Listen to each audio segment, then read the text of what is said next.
weeks ago that the hay bales started creeping slowly away from the house. Every morning when I woke up, each had moved a few hundred feet from where it was. I assumed it was pranksters with nothing better to do, so I ignored it. Within a few days, though, the bales began to approach the boundaries of the farm. I was tired of the whole game by then and decided to move them back. It took a tedious hour to bring them all from where they were to over near the house again, and by the time I was done, I was ready to snap the neck of whatever little jerk was deciding to screw with me. The next morning, I found each and every one of my horses messily decapitated. The smell was what that woke me up. Each one was slumped over against the side of its stall. There were no signs of the heads. I spent the rest of the day cleaning up the mess and burying the remains. It was only when I was done that I noticed the bales of hay had all returned to their positions from the day before, scattered far out into the fields. This time I left them where they were. That night I sat on the porch with my shotgun in hand and a pot of coffee on the table beside me. I sat for hours, straining my eyes into the fields to catch a glimpse of who was moving my hay bales. Finally, I was beginning to nod off. I would have, but just as my eyes began to close, I heard a clamor and a rustling of trees from the nearby woods. I leaned forward, my heart racing with excitement. I was going to catch the bastard. I fumbled with my gun and fidgeted in my seat, waiting anxiously for whoever it was to get close enough to ambush. It was only when the thing got close enough for me to make out its silhouette in the dark that I was frozen still. The thing that crept into my fields from the nearby woods didn't seem to notice me sitting there. It stalked, hunched and deliberate, through the field with the posture of a tiptoeing thief. If not for the fact that it must have towered to over 10 feet tall, even in its crouched position, it might have seemed almost frail. The thinness of its arms and legs and the emaciated, caved-in quality of its shed reminded me of starving animal. Still, this thing was undeniably strong, and as I watched it hoist each bale up into its arm with ease and set it down carefully a while away, taking only a few strides to cover the distance. I watched it work, moving each bale thoughtfully. Every once in a while it would straighten up to look around at the other bale's position in the field before adjusting the one it was working on ever so lightly. Before it left, it looked towards the house. I felt its eyes sweep over me in the dark, but whether it saw me or not, I couldn't tell. Then it turned silently and crept back the way it came, disappearing into the dark of the woods. It took me an hour before I had the courage to move at all. I went inside after a while, but didn't sleep that night. It was only when the sun rose that I dared step off my porch into the fields. The hay bales were where it left them. Strangely, it didn't move them as far as it had in the previous days. They were approaching something invisible in the fields, and as I looked at them, I realized that they seemed to be marking some line. Indeed, as I watched around the house, I saw the distinct circle that they formed with me at the center. At first I thought the bales were just being haphazardly moved away from the house, but now I could see that they were instead being moved towards some boundary. The thing was sending me a message. I slept uneasy that night, and only because I was exhausted. The next morning the bales hadn't moved at all. They didn't move at all for the rest of that week, in fact. They were finally where the thing wanted them. I made myself sick trying to interpret them. Why would this thing expend so much energy moving my hay bales and threaten me with such violence should I try to interfere? Killing my horses was just that. A threat.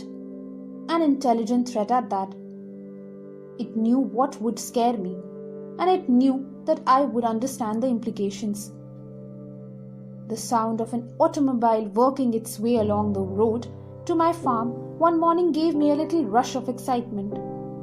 I'd been planning to abandon the farm since I saw the thing, but I couldn't hope to leave on foot without risking it threatening me like it threatened to my horse.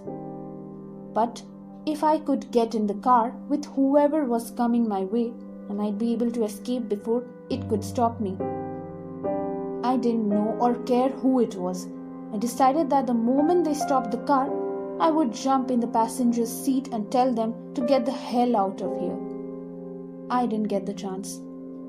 The car worked its way slowly along the road, trundling across the uneven ground. I urged it silently to hurry. It was when it passed between the two bales placed on either side of the road that I began to hear a booming clatter from the woods. The thing burst suddenly from between the trees, sprinting on all fours of its terrible, gangly limbs towards the car. Within a few seconds, it was there, pouncing on the automobile like a predatory cat. Within moments, it was picking and peeling the vehicle's steel frame apart, working to get at the driver.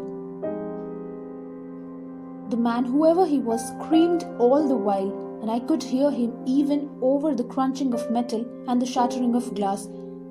It was only when the thing crushed him carelessly in its hand that the screaming stopped. It tossed him away and straightened up to look at me once again. In the sunlight, I could see the inhumanity of it. It was composed entirely of something awful and alive, which was lashed together in a messy semblance of a human form. Whatever it was made of looked so polished and hard that if it weren't for the minute writhing of the stuff, I think it was made of granite. The thing retreated back into the woods, and I was left to my shock. My eyes wandered to where the car sat, the engine still sputtering between two of the hay bales. Suddenly, I understood. The message was clear. I am this thing's captive, and I am not allowed visitors. Nothing may cross the borders it has set. I'm trapped here by the thing that stalks the field, and it demands nothing except that I never leave. Still, I don't know if I can handle being that thing's canary. I've been thinking hard for the last few days since I saw it crush that man's chest and silence him before he could finish his scream. If I crossed the hay bale border, it'd probably do the same. It'd smash my skull before I could put my hands up to protect myself. It'd go and find new pet and probably keep looking until it found someone who could stand knowing that it was waiting just outside, watching it all hours with its shiny insect eyes.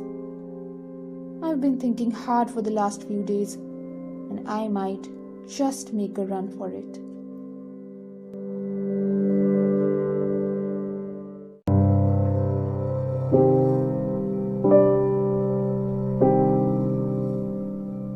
Mommy and Daddy haven't been getting along lately. It makes me sad to see them like this. They used to be so happy. Now if one of them even breathes wrong, they'll fight. One day Mommy made Daddy's favorite dish for dinner. We all sat at the dining table, eating in silence. I looked up at Mommy. I bet Daddy loves the dish, Mommy, I giggled. She looked at me in awe and smiled. I'm sure he does. Dad slammed his hands on the table. Are you really going to pretend like we are all good now, giving our daughter such false hope? He snapped. Mom jumped from the table and picked me up. I can't do this anymore. She quickly ran upstairs, down the hallway and into her room. Mommy, what are you doing? I asked. Mommy can't stay with Daddy anymore. Be a good girl and go to your room. I'll be there in just a second, she answered, throwing clothes into a bag. I simply listened and walked slowly to my room. Dad came storming up the stairs and snatched my arm. "Ouch, Daddy, you're hurting me," I screamed. Mom came running out and started screaming at Daddy. "You're such a piece of shit. Are you really going to hurt our 5-year-old daughter?" Dad ignored her and picked me up. If anything, our daughter is coming with me. Just as we got to the top of the stairs, Mom ran in front of him. "I refuse to let you take my daughter from me," she screamed with tears pouring from her eyes. "Damn it, move, Catherine. I don't have time for this." He grabbed my mommy's arm and tried to pull her with all his might. Struggling, she resisted. Dad sat me down next to him and suddenly hit Mommy. Mommy let go of the rails and began to fall down the stairs. Once she hit the bottom, Dad ran down the stairs after her. "Catherine, I'm so sorry, Catherine. Please wake up. You're okay.